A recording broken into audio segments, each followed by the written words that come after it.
안녕하세요. 저는 이혼녀 꼬리표를 달기 전 과부가 되어버린 새댁입니다. 개차반 남편과 시댁에서 시집살이를 했고 참다 못해 이혼까지 요구를 한 게 아닌 요구를 당했던 제 이야기를 들려드리려고 글을 씁니다. 가진 것도 없는데 제 뒤를 지켜주는 부모가 없으면 그렇게 세상살이가 지옥 같다는 걸 느꼈어요. 그걸 어릴 때만 해도 몰랐습니다. 미혼과 기혼의 세상은 많이 다른 것 같아요. 미혼과 기혼의 차이에 큰 의미를 둔 적은 없는데 이혼을 하고 나서 제대로 알았습니다. 저는 기혼의 삶을 실패했지만 다시 시작하게 된 싱글의 삶이 저한테 더 잘 맞는 것 같아요. 비록 기혼을 선택하는 실수를 저질렀어도 다시 싱글로 돌아온 것에 된 것에, 그리고 이전의 미혼 삶보다 더 윤택한 조건으로 싱글이 되었다는 것에 그 실수가 용서가 됩니다. 지금부터 저의 개차반 시댁 이야기를 간추려서 들려드릴게요. 저는 평범한 가정에서 태어나 평범하게 자란 막내딸입니다. 제 위에는 친오빠 하나가 있고 엄마 아빠는 늘 우리 남매에게 사랑을 주는 부모였어요. 부모님은 저희 앞에서 다투는 법이 없으셨고 부모님의 훌륭한 훈육 덕분에 우리 남매 사이도 참 애틋하고 사랑이 가득했어요. 이런 행복한 가정이 깨트려진 건 친정 부모가 돌아가시면서부터였는데요. 제 생일날 가족끼리 놀이공원을 갔을 때입니다. 제 나이는 당시 초등학생이었어요. 쉽게 일어날 수 없는 사고가 왜 하필 우리 부모님한테 일어난 건지 하늘을 많이 원망했습니다. 한 놀이기구가 고장이 나서 멈추는 바람에 일어난 사고였고 119를 불러 사람들을 대피시키던 중 3쌍 정도의 부모님들이 우리뿐만 아니라 아이들 먼저 기구에서 내려주는 걸 돕고 있었어요. 그런데 아이들이 다 내리자마자 기구가 버티지 못하고 쓰러졌죠. 하늘에서는 기다렸다는 듯이 어른들을 뿌연 연기 속으로 전복시켰습니다. 그렇게 저는 부모님을 잃게 된 겁니다. 하늘에서 천사가 필요하면 착한 사람들을 일찍 데려간다던데, 그래서 우리 부모님이 하늘 일을 하러 가게 된 거라고 친오빠가 어린 저더러 그렇게 얘기해 준 적이 있었어요. 오빠도 힘들었을 텐데 어린 저를 위해 제 앞에서만큼은 눈물을 보인 적이 없었습니다. 적어도 제 기억으로는요. 친오빠도 당시 중학생으로 어렸던 나이인지라 어쨌든 우리 둘 다 부모님의 죽음을 실감하기가 너무 어려웠어요. 친척들이 우리를 거둬줬는데 선심 좋은 친척들의 보살핌이 아니었다면 다시 일어서는 게 더 고역이었을지 모릅니다. 저희 남매는 친척 덕분에 성인까지 나름 잘 먹고 잘 살았어요. 친오빠는 제 앞에서 티를 안 냈을 뿐 오빠 나름대로 상처가 컸는지 부모님 사망의 트라우마 때문에 구급대원이 되었습니다. 저는 오빠의 뒷바라지로 인해 대학 4년제를 다녔고요. 친오빠는 저를 자기 딸처럼 키우듯 많이 지원을 해줬습니다. 나름 오빠라고 제가 부모님의 빈자리를 느끼지 않도록 노력 많이 해주었어요. 그걸 알기 때문에 저도 얼른 취업을 해서 오빠한테 도움되고자 했고 열심히 공부해서 대기업에 취직했습니다. 대기업에서 받은 봉급을 모아 오빠에게 빚진 돈을 갚으려 했으나 친오빠가 혼을 내는 바람에 할 수 없이 혹시 모를 일을 대비해 돈을 모아두기만 했어요. 부모님이 없는 세상에서 살아야만 하는 건 정말 지옥이나 다름없는 일이었지만 이보다 더 지옥 같은 일이 있다고는 상상하지 못했습니다. 그게 바로 결혼이었어요. 다들 이렇게 사는 건지 결혼을 하면 당연히 감수해야 되는 건지 그건 모르겠습니다. 그냥 저한테는 결혼이 다신 가고 싶지 않은 길이라는 거예요. 왜 제게 또 시련이 닥치는 걸까? 행복하고자 한 결혼에서 왜 그런 불행이 찾아오는 걸까요? 지난 날을 돌이켜보면 너무 후회스럽지만 못 가본 길에 대해 흔들리는 건 어쩔 수 없는 사람의 본능이 아닌가 싶습니다. 그래도 지금 글을 쓰고 있는 이 시점에선 모든 걸 다 잘 회복 중에 있네요. 제가 남편을 만난 건 같은 사내에서였습니다. 남편은 저와 같은 기수로 입사하였고 저보다 2살이 많았어요. 남편은 제 가정사를 알고도 따뜻하게 위로를 해준 사람입니다. 당시 제가 부모님 돌아가시고 공부에만 미쳐서 살다 보니까 연애를 해본 적이 없는데요. 대시하는 남자들이 있었다고 해도 관심이 없어서 다 쳐내기만 했어요. 그런데 어느 날 친오빠가 저한테 그런 말을 해주더라고요. 오빠는 네가 결혼해서 가정을 꾸릴 때까지 결혼할 생각 없어. 내가 널 혼자 두고 어떻게 다른 가정을 만들어. 그런 말을 듣고 당시에는 제가 오빠에게 가장 큰 담례를 할 수 있는 것이 결혼이라 생각했습니다. 그래서 마음 맞는 사람이 있으면 결혼을 하고 싶었고 그 뒤부터 자연스레 오는 기회들을 거부하지 않고 남자들의 태도를 지켜봤습니다. 단지 남편을 알기까지 마땅히 결혼을 하고 싶었던 남자가 없었을 뿐이라 결혼을 하지 않은 것도 있었나 봐요. 남편과 사적인 만남이 늘어갈수록 이 사람이다 싶더라고요. 남편이 제게 상냥하고 제 말이라면 다 들어줄 것처럼 모든 걸 다 해줬는데 그런 물질적인 선물보다 제가 남편에게 끌린 건 다른 부분에 있었습니다. 부모님 없는 고아 신세인 저처럼 남편 또한 가정사의 아픔이 있었다는 거예요. 시부모가 재혼 사이라는 겁니다. 재혼 과정에 대한 자세한 내막은 시부모가 말을 안 해줘서 남편도 잘 모른다고 하더군요. 자기 아빠의 재혼이면 무슨 사정인지 모를 수가 없는데 그땐 제가 너무 순진해서 남편을 고지곳대로 믿었습니다. 결혼을 했는데 시부모는 제가 부모 없는 것에 대해 별다른 거부감은 안 보였습니다. 물론 그렇다고 자기 아들의 짝으로 저를 환영을 하는 것도 아니었어요. 지금 생각해보면 제가 고아라서 마음에 안 들었지만 집을 해왔기 때문에 시부모가 아무 말 안 하지 않나 싶어요. 남편 쪽이 저보다 훨씬 잘 사는 형편인지라 친오빠 말로는 집이라도 해가야 무시 안 받는다고 하더라고요. 그래서 제 형편에 굳이 무리해서 오빠의 도움을 또 받아 집을 해간 거였습니다. 그것도 강남의 좋은 아파트로요. 친오빠의 조언 덕분에 출발을 잘했다고 생각했는데 문제는 출발점이 아니었습니다. 결혼은 매 순간 고비일 수밖에 없다는 걸 살면서 느꼈어요. 남편은 좀 사는 형편 때문인지 생각보다 돈 쓰는 씀씀이가 해펐습니다. 남편이 저를 잘 위로해준 것처럼 남편 주변에는 사람이 늘 많아서 어딜 가나 남편이 자리를 참석해야 했고 계산을 해야 했습니다. 남편이 여유가 되니까 그런다는 건 알겠는데 연애 때는 안 그러던 사람이 갑자기 친구들을 엄청나게 만나길래 좀 놀랐어요. 솔직히 소비 습관 보는 게 좀 불편했습니다. 저랑 오빠는 어릴 때부터 아껴야만 했기 때문에 아끼느라 제대로 돈을 쓰지도 못한 사람들이거든요. 그런데 남편은 정반대라 심지어 한두 번이 아니라서 문제라는 겁니다. 자기야, 돈 너무 많이 쓰는 거 아니야? 이번 주만 벌써 5번째 약속이잖아. 이러다 급할 때 쓸 돈 없으면 어떡하려고. 뭘 그런 걸 걱정하고 그러냐? 사정 되니까 쓰는 거지. 너 챙겨줄 돈 없을까 봐 그래? 내가 얼마나 대단한 사람인지 모르는구나. 알지. 아니, 결혼하기 전에는 안 그랬던 것 같아서. 친구도 잘 안 만나고 친구 없다고 그랬잖아. 그래서 나는 정말 자기가 나 아니면 다른 인맥은 없는 줄 알았는데. 우리 자기 왜 이렇게 순진해? 그때는 주변 인맥 끊고 너한테만 신경 쓰느라 그랬지. 내가 우리 와이프 얻으려면 그 정도는 집중해야 될 거 아니야.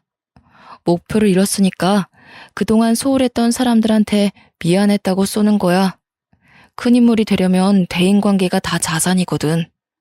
남편은 자기 원래 이런 사람이었다고 저한테 다 맞춰주느라 저한테만 소비를 했던 거라고 했습니다. 몰랐던 사실이었지만 남편이 저를 위했던 마음도 그리고 자기 인맥을 관리하는 마음도 나쁜 게 아니라 좋은 마음으로 하는 건데 이 이상 더 말리기가 좀 그랬어요. 그러면서 남편이 저보고도 연애하느라 못 만났던 인맥들 관리하라고 하지만 저는 딱히 그럴 필요성을 잘 못 느끼기도 했고 공부만 했던 사람이라서 친구가 없기도 했습니다. 그냥 그러려니 남편의 말을 넘겼죠. 근데 문제는 남편의 소비 습관이 시부모를 쏙 빼닮았다는 겁니다. 남편이 돈을 잘 버는 거지 시부모는 그저 그런 형편이었거든요.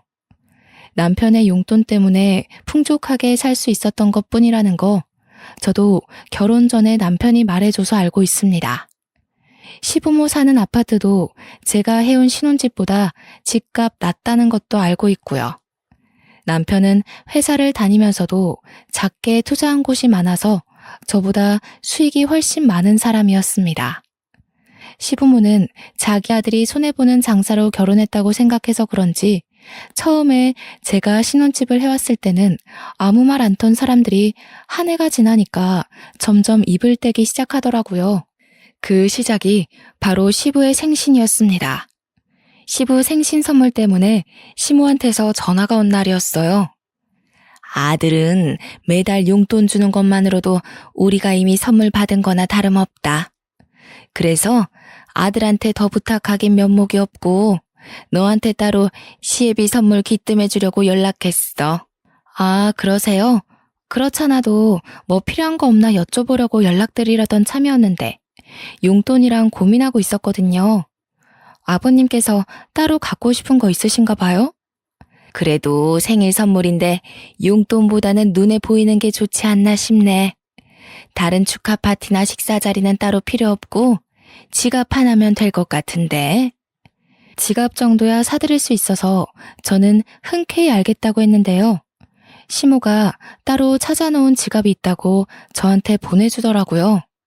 그게 바로 제 불행의 시작이었다는 겁니다.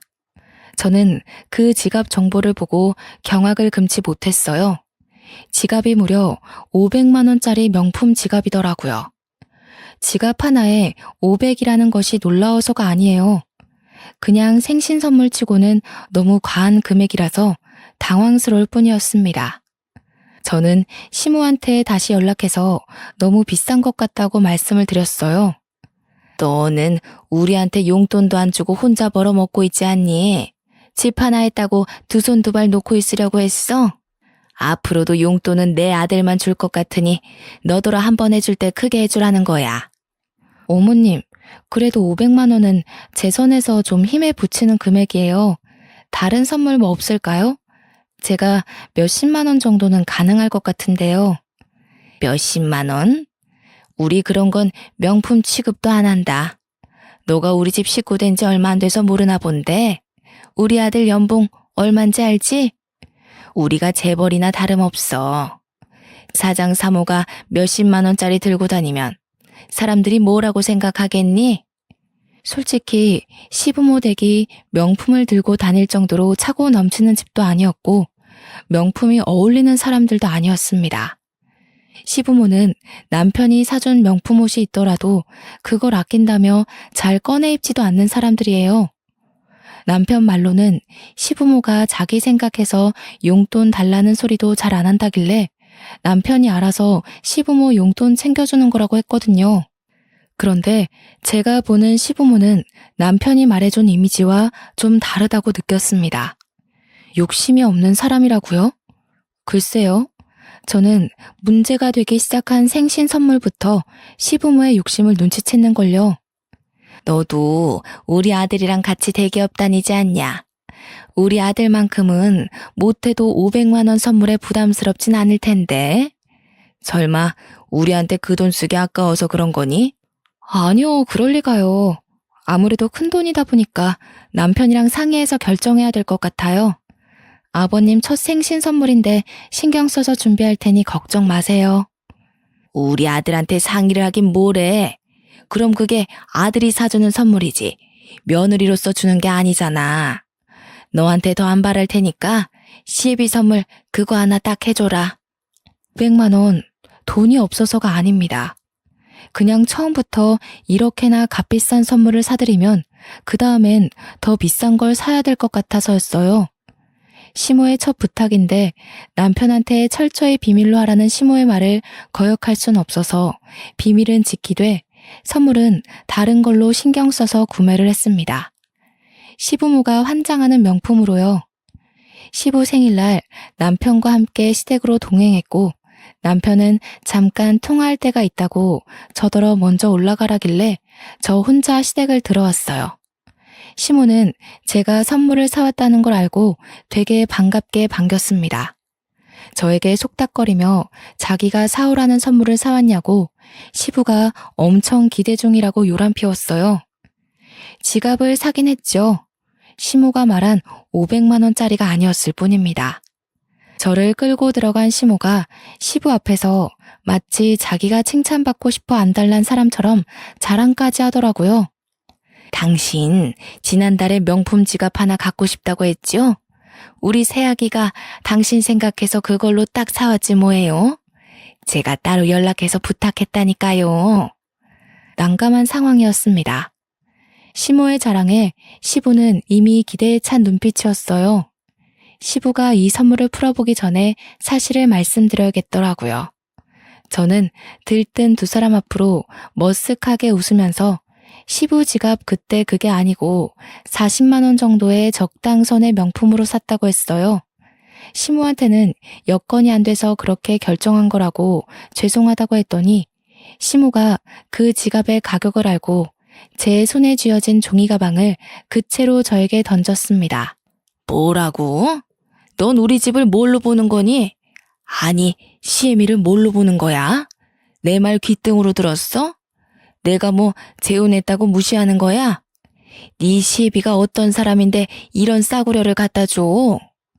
무슨 말씀을 그렇게 하세요? 제가 언제 재혼을 언급했다고. 그리고 싸구려라뇨. 그것도 명품이에요. 근데 어머님, 솔직히 어머님께서 너무 선 넘는 선물을 요구하신 건 맞잖아요. 뭐야? 집 해올 때는 돈 많은 것처럼 유세란 유세는 다 부리더니 시댁에 선물 주는 게 그리 아깝든? 내가 쪽팔려서 어디 모임에서 말이나 할 수 있을지 모르겠다. 시부모는 일을 안 하고 아들 주는 용돈으로 탱자탱자 놀고 있는 사람들입니다. 솔직히 그때 그런 생각을 했어요. 아들 등골 빼먹고 사는 주제에 재벌인 척 한다고요.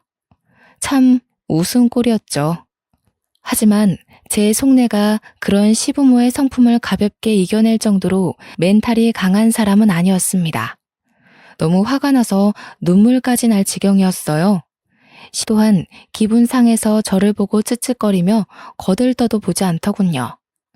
때마침 남편이 들어왔고 남편은 거실에 멀뚱히 서 있는 저더러 왜 그렇게 서 있냐고 물었습니다.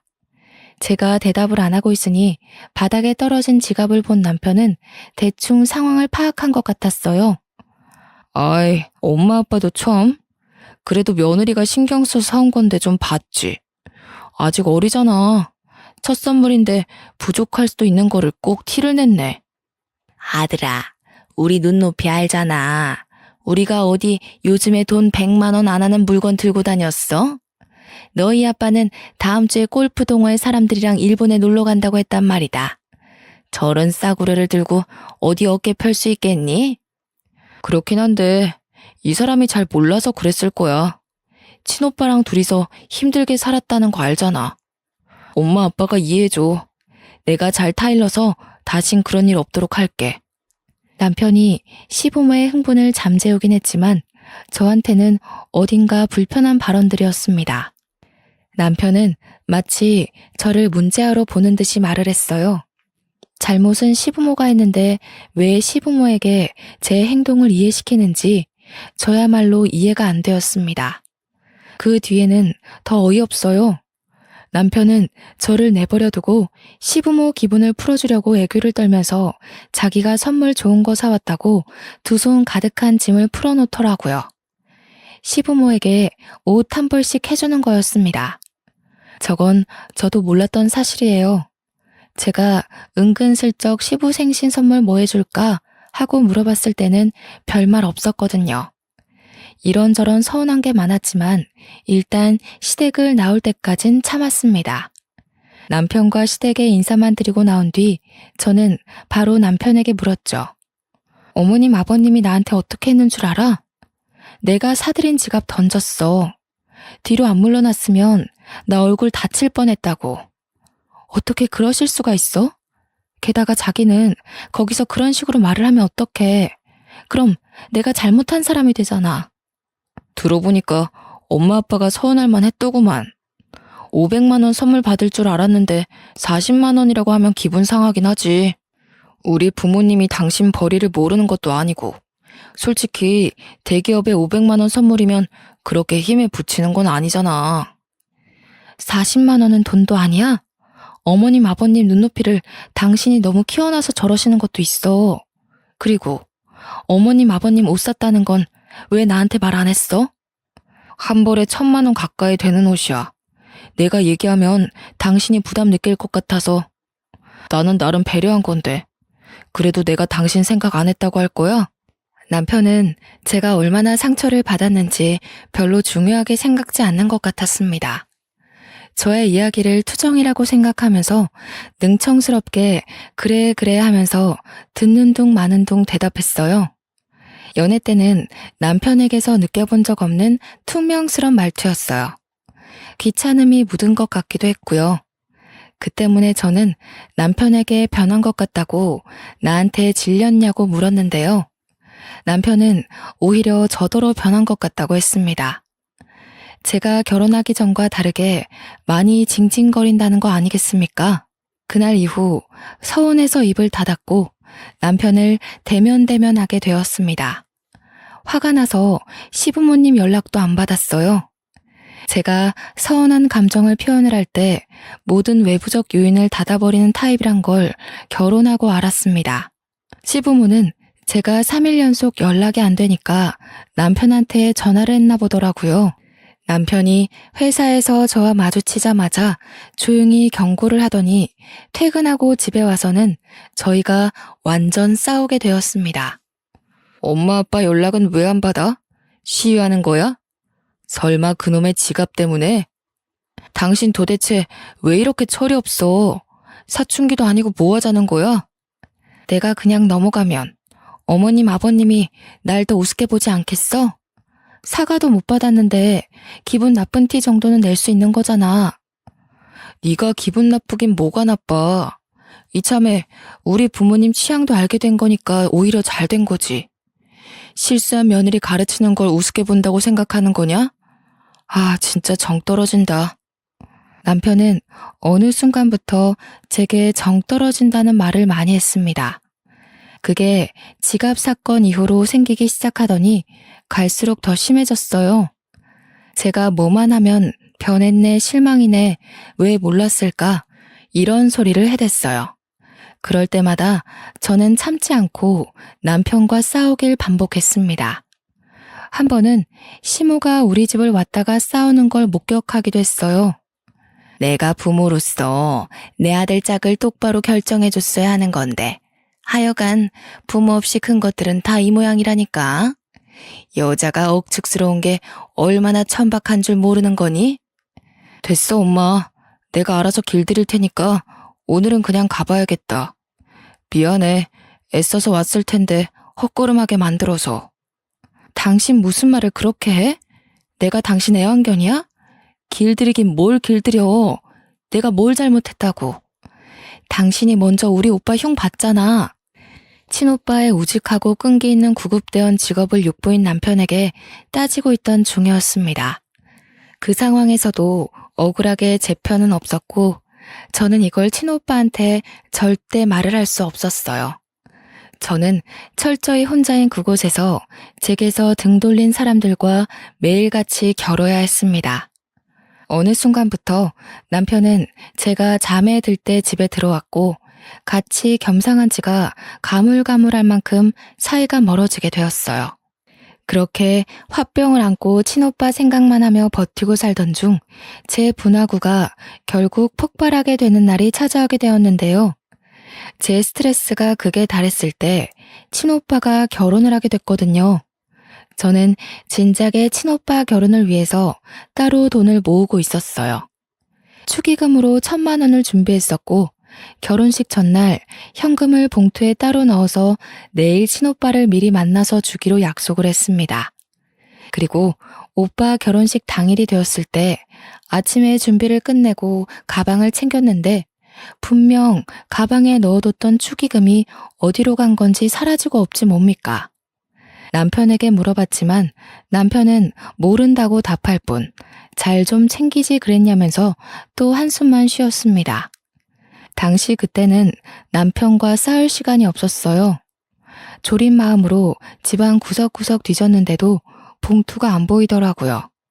찾다가 지쳐가고 있을 때 그만 출발해야 할 시간이 임박했고 결국 저는 빈손으로 친오빠 결혼을 축하하게 되었습니다. 친오빠에게 축의금 사정을 얘기하고 미안하다 했더니 오빠가 자기는 괜찮은데 그 돈 어떡하냐고 다시 한번 잘 찾아보라고 위로해 주더군요. 그래서 집에 가서 다시 찾아왔습니다. 며칠을 찾아도 없어서 결국 포기를 해버렸는데 한날 시부모 집 근처에 갔다가 경비원이랑 얘기 중인 시부를 발견했어요. 시부가 경비원에게 지난번 문제를 일으켰던 500만 원 명품 지갑을 들고 있더라고요. 경비원에게 자랑을 하고 있었습니다. 그런데 왜 그 순간 지난날 잃어버린 축의금이 떠올랐을까요? 저는 시부에게 다가가 시부한테 지갑 사셨네요 라고 슬쩍 물었는데 소스라치게 놀란 시부가 뜻밖의 성질을 부리는 거 아니겠습니까? 그리고는 불이 나게 도망치듯 집으로 들어가길래 저도 황급히 쫓아갔습니다. 밖에서 며느리 만났어. 하필 내가 경비한테 지갑 얘기하고 있다가 그걸 얘가 봤지 뭐야. 우리가 자기 돈 슬쩍 한 걸 눈치채면 어떡해? 에이, 어디 1,000만 원이 자기만 있나? 그리고 눈치채면 어때요? 우리한테 10원 한 장 쓰는 것도 아깝다고 하는 며느리니 이렇게라도 시부모로서 용돈을 받아야지. 현관문이 스무스하게 닫히고 있었는데 완전히 닫히기 전 뛰어들어갔던지라 제가 집안에서 듣고 있었다는 걸 시부모가 몰랐던 모양입니다. 제 돈의 행방을 알게 된 저는 시부모를 큰 소리로 부르면서 버럭 언성을 높였어요. 놀란 시부모가 낮아빠지려다 말았는데 이날이 바로 제 분화구가 폭발한 날입니다. 어떻게 그러실 수가 있어요? 저희 집에 몰래 들어와서 제 가방을 뒤지신 거예요? 도둑이세요? 당장 돈 돌려주세요. 안 주시면 경찰에 신고할 거예요. 뭐야? 인정머리 없는 것. 네가 하도 짠순이처럼 돈 아끼니까 우리가 알아서 좀 용돈 탔다. 그러게 네가 우리한테 신경 쓰는 티라도 냈으면 우리가 이렇게까지 했겠어? 죄송하다고 고개 숙이지는 못할 망정 내가 이걸로 도둑 소리까지 들어야 되겠니? 네, 완전 개도둑이죠. 그 돈이 어떤 돈인 줄 알아요? 어머님 아버님이 그렇게 흥청망청 쓸 돈이 아니란 말이에요. 애도 안 하는 짓을 다 늙어서 무슨 추태인 거예요? 살다 이런 사람들 처음 보네 진짜. 뭐? 너 뭐라 그랬어? 감히 시애미한테 도둑? 추태?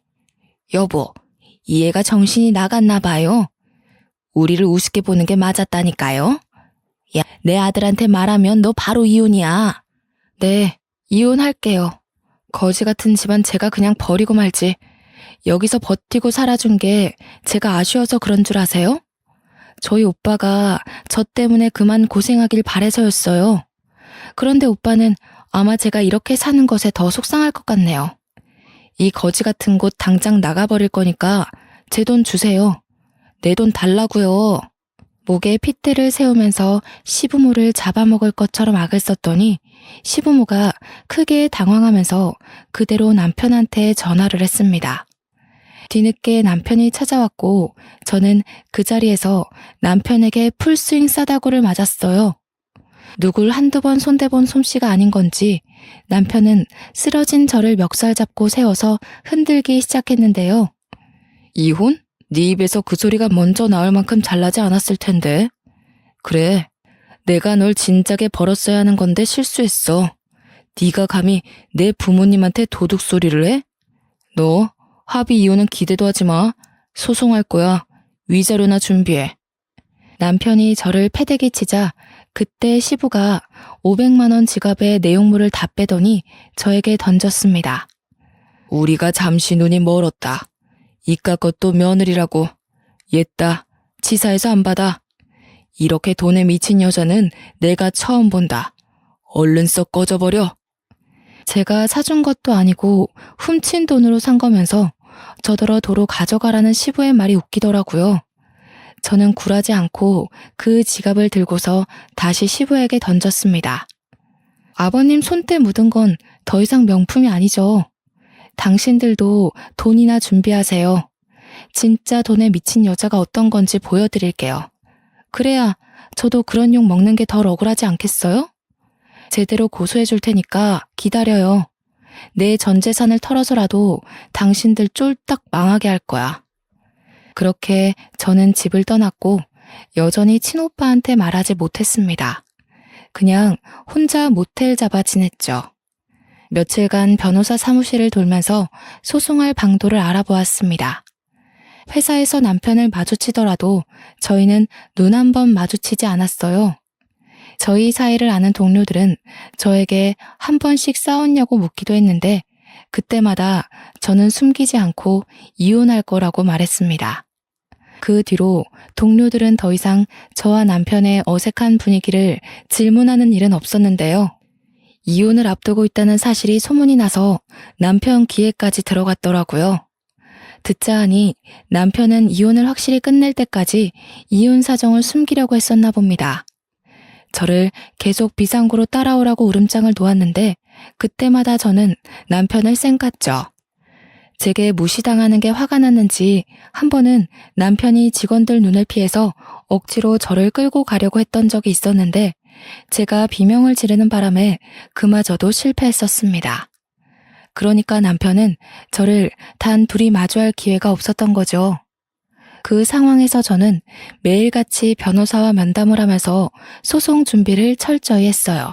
그러나 이게 무슨 날벼락인 건지, 아니 이걸 내게 돈벼락이라고 해야 되는 건지 모르겠는데 저는 어느 날 충격적인 소식을 듣게 되었습니다.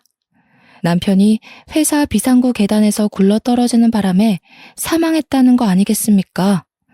당황스럽고 놀라운 소식이라서 급히 장례식장을 찾았는데 영정사진이 남편인 걸 보고 그제야 실감을 했습니다. 네가 어디라고 여길 찾아와? 이게 다 너 때문이야. 네가 우리 집 며느리로만 안 들어왔어도 내가 우리 아들을 잃는 일은 없었어. 내 아들 살려내. 우리 아들 살려내라고 이 여우 같은 년아. 불과 2주 전 제 뺨을 친 남편이 죽었다는 게 놀라워서 시모가 저를 원망하는 것도 안 들렸습니다. 이게 무슨 허무한 죽음이란 말입니까? 법정까지 가서 개싸움을 벌이게 될 줄 알고 정말 철저히 준비 중이었는데 죽어버리다뇨. 이건 저와 변호사님이 준비 못했던 변수였습니다. 그때 멍 때리고 있는 제게 시부가 나타나 밀치면서 불결하니까 꺼지라고 욕을 했어요. 집안에 제가 들어와서 망했다고 하면서 울부짖었습니다. 그 정신없는 와중에 순간적으로 제 눈에 들어온 사람이 있었는데요. 직장 동료들 틈에 껴서 조용히 음식을 먹고 있는 젊은 여자였습니다. 그쪽 사람들은 남편 동료 직원이기도 하면서 저의 동료이기도 했기에 몇몇은 저랑 알고 있는 사이였어요. 제가 시부모의 원망을 받고 있을 때 정확히 저와 눈이 마주친 여자였는데 일순간 어딘가 모르게 쎄한 기분이 들더라고요. 그 젊은 여자의 눈빛과 표정이 남편의 죽음을 슬퍼한다고 보기엔 어려웠고 심지어 저를 업신여기는 듯한 분위기를 풍겼습니다. 왜 그런가 했더니 다 이유가 있었더라고요. 남편이 사망했고 저희는 이혼 처리가 안 된 상황이었기에 남편 재산이 제게 상속됨과 동시에 남편 사망보험금마저 제 앞으로 되어 있어서 그 보험금까지 모조리 제게 떨어졌지 뭡니까. 남편이랑 신혼 초일 때 서로 사랑하는 마음에 사망보험금 수익자로 서로의 이름을 써서 계약했거든요. 이 때문에 저는 수익자를 당장 친오빠 쪽으로 돌려놓는 대비를 하기도 했네요. 그런데 이 사실을 알게 된 시부모가 제게 소송을 하는 건 충분히 이해가 되는데 저를 찾아온 또 다른 사람이 있었어요. 바로 장례식에서 본 젊은 여자였죠. 장례식에서 저를 불쾌한 시선으로 쳐다보던 이유가 다 남편 재산 때문이었더군요. 뻔뻔하시네요. 우태 씨랑 하루가 멀다 하고 다퉈놓고 우태 씨 목숨값을 가질 자격이 있다고 생각해요? 그 돈 원래 제 거예요. 우태 씨가 다 제 앞으로 돌리겠다고 했었거든요. 역시나 이 여자는 다름 아닌 남편의 상간녀였던 겁니다. 남편이 제게 정 떨어졌다고 주구장창 얘기할 때부터 시작했던 사이인 듯 했습니다. 그걸 눈치채자마자 저는 몰래 휴대전화 녹음기를 재생했어요. 이미 제 주머니로 떨어진 돈은 수두룩했지만 아직 혼내줄 사람이 더 있는 것 같았거든요. 우태 씨, 사고 나기 직전까지만 해도 나랑 있었어요. 나랑 매일 비상구 계단에서 만났거든요. 우태 씨는 사모님한테 마음 뜬 지 오래예요. 사모님이랑 이혼하는 것도 저는 진작에 알고 있었어요. 갑자기 일이 틀어지는 바람에 우태 씨가 재산이나 보험금을 저한테 못 돌린 거라고요. 그러니까 염치 없이 그 돈 다 먹을 생각하지 마시죠. 주인도 아니면서. 솔직히 자격 없잖아요. 그러게요. 본부인이라면 남편이 바람피는 것 정도는 눈치챌 수 있어야 했는데 제가 본처로서 부족했어요. 그렇다고 이렇게 친히 찾아와서 도와줄지는 몰랐네요. 근데 남의 돈 탐내기 전에 자기 수중에 돈이나 잘 지켰어야죠. 그렇게 텅텅 빈머리로 어떻게 우리 회사 합격했는지 모르겠네요. 어쨌든 자백 감사해요. 저는 그대로 상간녀에게 녹음 사실을 밝혀준 뒤 비상구를 나왔습니다. 남편 회사 자리를 찾아가 뒤져 상간녀의 흔적을 더 찾았어요. 주변 동료들은 제가 그래도 아직 와이프 입장이다 보니까 남편 자리 뒤지는 걸 유품 정리하는 걸로 생각하더라고요. 그 덕에 저는 편하게 상간녀의 흔적을 다 찾아낼 수 있었습니다. 손쉽게 상간녀 소송을 진행했고 시원하게 마무리가 될 줄 알았던 시점에 시부모가 저를 막 고소했더라고요. 자기 아들 재산이 왜 저한테 다 떨어지는 거냐고 부당하다고 소송을 한 거 아니겠습니까? 하지만 그건 어거지였을 뿐 당연히 기각될 수밖에 없었습니다. 억울하다고 하더라도 법적으로 제가 상속순위 1위인 건 사실이었으니까요. 이도저도 안 되니까 끝내 자신들의 처지를 인정하고 만 시부모는 이제 저한테 눈물로 호소를 하기 시작했습니다. 제발 새아가, 우리는 아들 없으면 먹고 살 돈이 없어. 우리 이대로 굶어 죽는다고. 아들이 생활비 다 대줬는데 네가 다 가져가 버리면 우리는 뭘 먹고 살겠니? 부탁이다. 제발 우리 아들 재산 좀 돌려다오. 재벌 사모라고 큰 소리 치셨잖아요. 재벌이 되려면 아들 돈이 없어도 두 분이 떵떵거릴 수 있어야 하는 거 아닌가요? 보세요. 두 분은 그냥 돈 껍데기만 걸치고 있던 거지였던 거예요. 돈 100만 원 안 되는 물건은 취급도 안 한다고요? 그 돈 100만 원이 누구한테는 목숨값이기도 하고 밥값이기도 하고 병원비가 될 수도 있는 가치예요. 이번 기회에 정신 좀 차리셨으면 좋겠네요. 안다 알아. 우리가 진짜 잘못했다는 거 알아. 평생 반성하면서 살 테니까 한 번만 용서해주면 안 되겠니? 네가 이번만 우리를 도와준다면 더는 며느리 욕하는 일은 없을 거다. 제가 며느리 내려놓은 지가 언젠데요. 저는 차라리 두 분이 제 욕하시는 게 편했어요. 덕분에 모질게 떼어낼 수 있으니까요. 1,000만 원 훔쳐간 거 도둑으로 신고 안 하는 게 제가 보여줄 수 있는 최대한 자비예요. 아드님 재산은 1,000만 원 훔친 이자로 받았다고 생각할게요. 두 분이랑 아드님이 제게 상처 준 이자까지 같이요. 그대로 시부모를 돌아서 나온 저는 이 모든 사실을 알리기 위해 어쩔 수 없이 친오빠를 찾아갔습니다. 새언니가 차려주는 밥을 먹으면서 아직 퇴근 못한 친오빠를 기다리고 있었어요. 그래서 저는 새언니한테 제 사정을 먼저 말했습니다.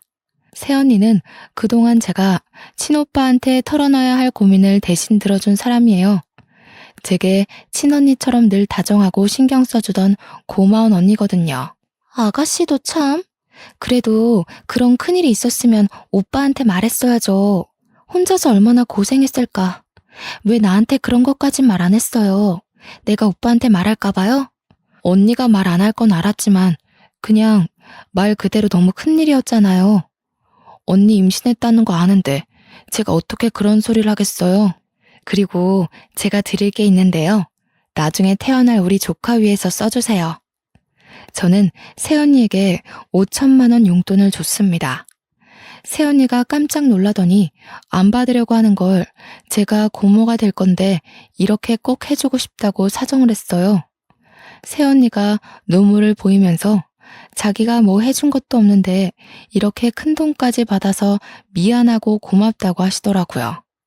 그리고 친오빠가 퇴근을 하고 왔을 때 새언니가 저 대신해서 차분한 음성으로 설명해 주었습니다. 친오빠는 새언니보다 더 몰랐던 저의 사정을 알고 살짝 언성을 올렸어요. 제가 걱정되었기 때문이었겠죠. 새언니의 다독거림과 저의 깊은 반성 때문에 오빠는 금세 놀랐던 마음을 가라앉히고 저를 안아줬습니다. 자기가 친오빠로서 물려준 게 잘못이라며 자기 탓을 했죠. 그리고 저는 새언니한테 5천만 원을 준 것처럼 친오빠에게 돈 얘기도 하였습니다. 친오빠 역시 새언니처럼 받기를 꺼려했지만 제가 혼자 이 돈 다 못 들고 있는다고 뭐든 자산을 남겨야 하지 않겠냐고 고집을 부리는 바람에 제 의견에 넘어가 줬어요. 남편 덕분에 순식간에 떼부자로 싱글이 된 저는 친오빠한테 빚졌던 마음을 갚는다고 오빠랑 새언니를 위해 더 큰 집을 계약했어요. 둘 다 운전을 할 줄 알기에 차도 한 대씩 사주었습니다. 결혼할 때 진작에 이러고 싶었는데 뒤늦게라도 베풀 수 있어 얼마나 다행이었는지 모릅니다. 지금 저는 친오빠 집에 얹혀 지내면서 새로 살 집을 알아보고 있어요. 친오빠랑 새언니가 집도 넓은데 그냥 같이 살자고 했으나 둘 사이를 방해하는 눈치가 없는 시누이가 되고 싶진 않았습니다. 그래서 근처에 집을 구하는 걸로 합의를 봤어요. 그리고 제가 전화번호를 바꾼 게 아니라서 가끔씩 전 시모한테 문자가 왔는데요.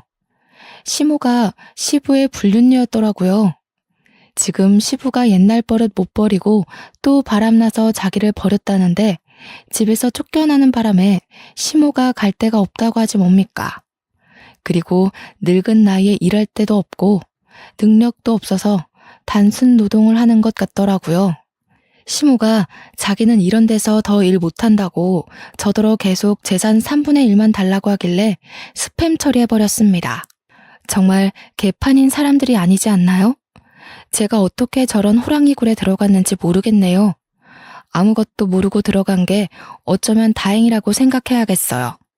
원래 시부모가 개차반인 사람들이었지만 시부모에게 들은 욕 중에서 아직까지 제 마음에 남아있는 말이 있었는데요.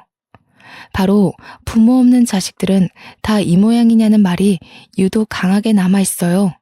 괜히 하늘에 계신 엄마 아빠를 욕먹게 한 것 같아서 그게 결국 제 탓 같아서 자책을 하기도 한답니다. 친오빠한테는 말 못한 상처라서 저 혼자 추스르고 이겨내야 되는데 청취자분들께서 응원 한마디씩만 해주실 수 있나요? 제가 한 번씩 약한 생각을 할 때가 있어서 이렇게 다른 사람들에게 억지로 위로를 끌어내네요. 그래도 지금은 이혼하기 전과 비교할 때면 제 앞에 또다시 기회가 온 거나 마찬가지 아니겠습니까? 저를 개털로 만들어버리겠다던 전남편의 각오는 결국 자기네 식구들을 개털로 만드는 결과를 내버렸네요. 역시 신은 공평하다는 말이 괜히 나온 게 아니라고 봅니다. 앞으로 저는 새로운 주어진 기회를 감사히 생각하면서 더 열심히 살아보려고요. 길었던 제 이야기 시간 할애해서 들어주신 거 정말 감사드리고 모두 행복하시길 바랍니다.